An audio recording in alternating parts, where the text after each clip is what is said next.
Hello friends, मैं आपका दोस्त आर के सिंह।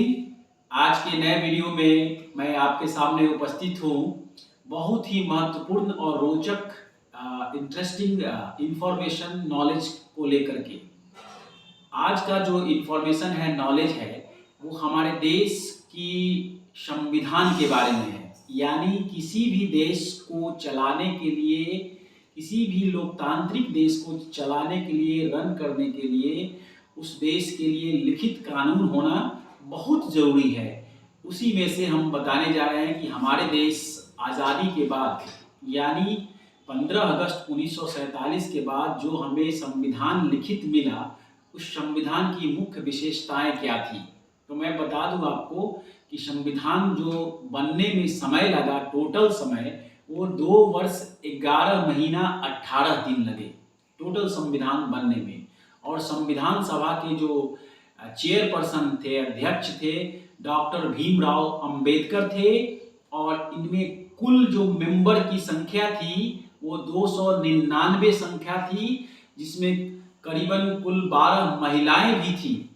तो कहा जाता है कि जो किसी भी देश की जो संविधान होता है, कॉन्स्टिट्यूशन होता है, वो बहुत इम्पोर्टेंट रोल उसका अदा होता है। तो मैं बता दूं कि हमारे देश की संविधान सभा में और भी मेंबर थे, जिनमें राजेंद्र प्रसाद थे, टी कृष्णमाचारी थे, एन बासु थे। बहुत सारे लोग मिलकर के संविधान को डिजाइन किया, निर्माण किया।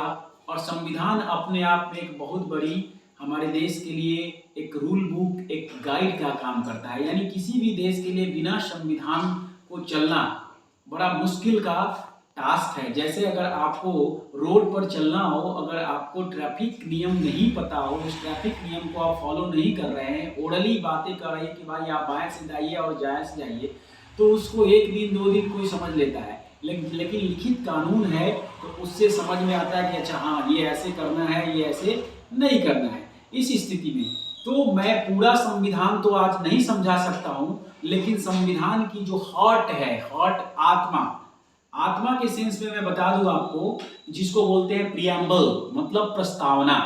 तो संविधान की जो प्रस्तावना है, हार्ट है, आत्मा है, अगर उसको मैं बता दूं तो बहुत हद तक हम संविधान को समझने की कोशिश करेंगे, आपको समझाने की कोशिश करेंगे। आइए मैं आपको बताता हूं, दिखाता हूं इस संविधान में सबसे इम्पोर्टेंट चीजें क्या है, जो ऑलमोस्ट हमारे एनसीईआरटी के मैक्सिमम बुक्स में संविधान की चीजें ये दिखी हुई होती है, लिखी हुई होती है। तो सबसे बड़ा जो प्रस्तावना होता है, जो उद्देशिका कहा जाता है, प्रियम्बल।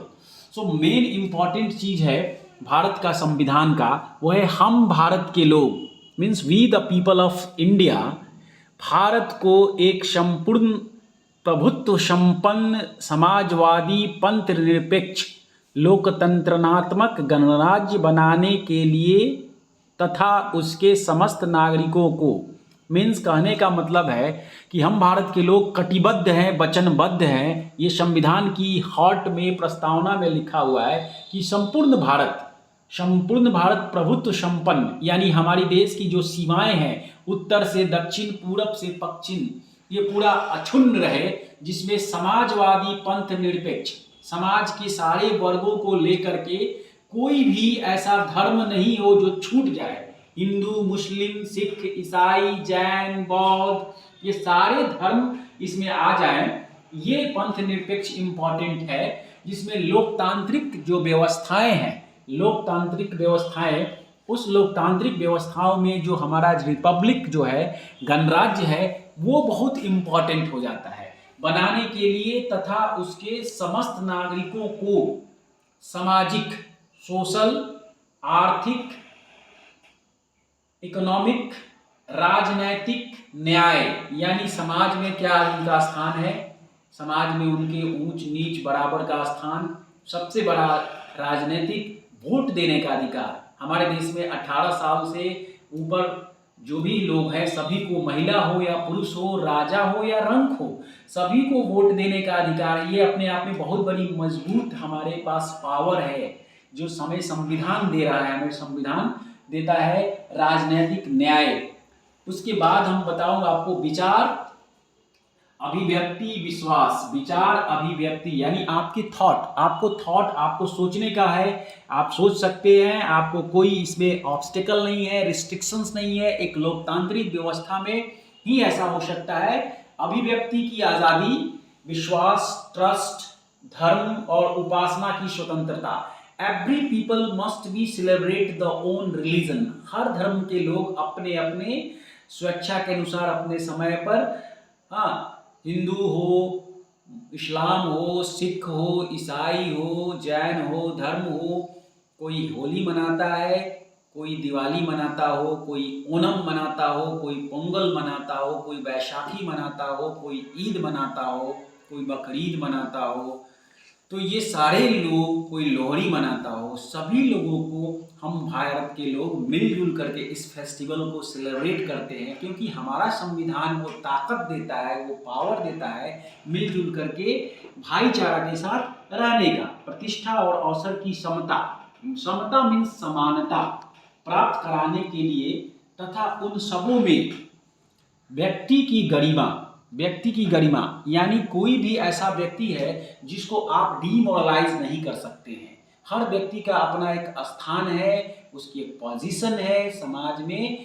ये तो व्यक्ति की गरिमा, राष्ट्र की एकता, नेशन की जो यूनिटी ऑफ द स्ट्रेंथ है हमारे देश का, डाइवर्सिटी में यूनिटी, ये अपने आप में बहुत बड़ा है।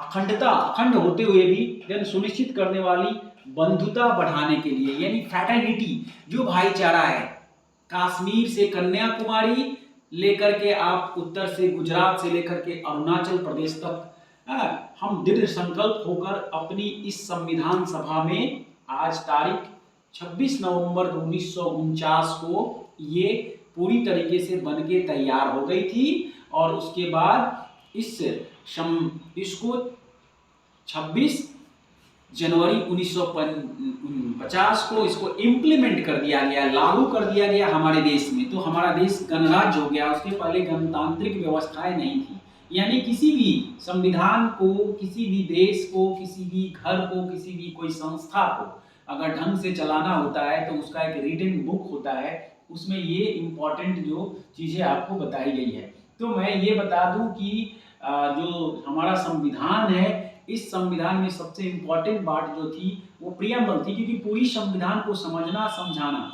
नेक्स्ट वीडियो में आपको मैं जरूर बताऊंगा कि हमारे जो मौलिक अधिकार हैं, फंडामेंटल राइट्स, वो उसको मैं एक्सप्लेन करूंगा। सो होप सो आपको ये पूरी तरह से समझ में आया होगा। Thank you, have a nice day.